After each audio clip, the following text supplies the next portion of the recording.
ایک ہی کہتے ہیں کہ کوئی شخص یہ درود شریف پڑھتا ہے صلی اللہ علیہ وسلم، اور اس کی سوچ یہ ہے کہ جب میں چھوٹا درود شریف پڑھوں گا تو کثرت سے پڑھ سکتا ہوں، بہت زیادہ پڑھ سکتا ہوں، اور بڑا پڑھوں گا تو بہت ہی کم پڑھا جائے گا، تو وہ مقدار کا اعتبار کر کے یہ چھوٹا درود پاک اختیار کرتا ہے، کیا حکم شرع ہوگا؟ دیکھیں، جب نبی کریم صلی اللہ علیہ وسلم سے افضل درود پاک کے بارے میں کویسچن ہوا تو آپ نے درود ابراہیمی کا ذکر فرمایا، اس کے دو پارٹ ہیں، لوگ سمجھتے ہیں دو ہے درود، یہ ایک ہی درود ہے، دو حصے ہیں اس کے جو آپ پڑھتے ہیں، تو مکمل درود ابراہیمی انسان پڑھے، یہ افضل ترین درود پاک ہے، اور یقینی سی بات ہے کہ جب آپ اس کو پڑھیں گے چاہے مقدار کے اعتبار سے کم ہوں، لیکن چونکہ نبی کریم صلی اللہ علیہ وسلم نے اس کو افضل قرار دیا تو قیمت کے اعتبار سے یہ زیادہ ہوگا۔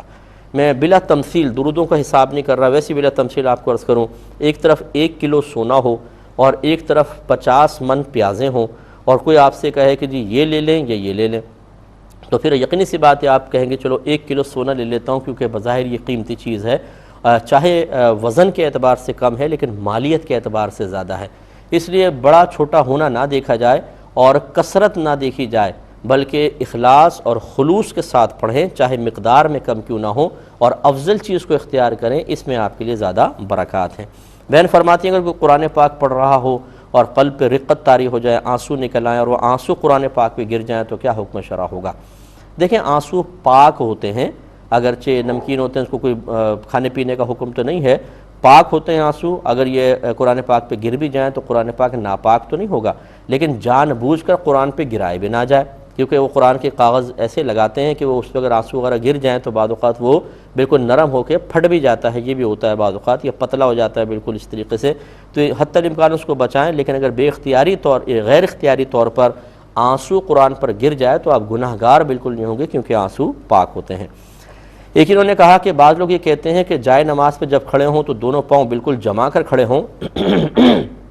یعنی نماز پڑھتے ہوئے، اور اگر ایک بھی پاؤں ہٹ گیا تو نماز فاسد ہو جائے گی، کیا حکم شرع ہوگا؟ دیکھیں، اس طرح کے جو جاہل لوگ کہتے ہیں بالکل غلط کہتے ہیں۔ بعض تو یہ کہتے ہیں کہ سیدھے پیر کا انگوٹھا نہیں اٹھنا چاہیے،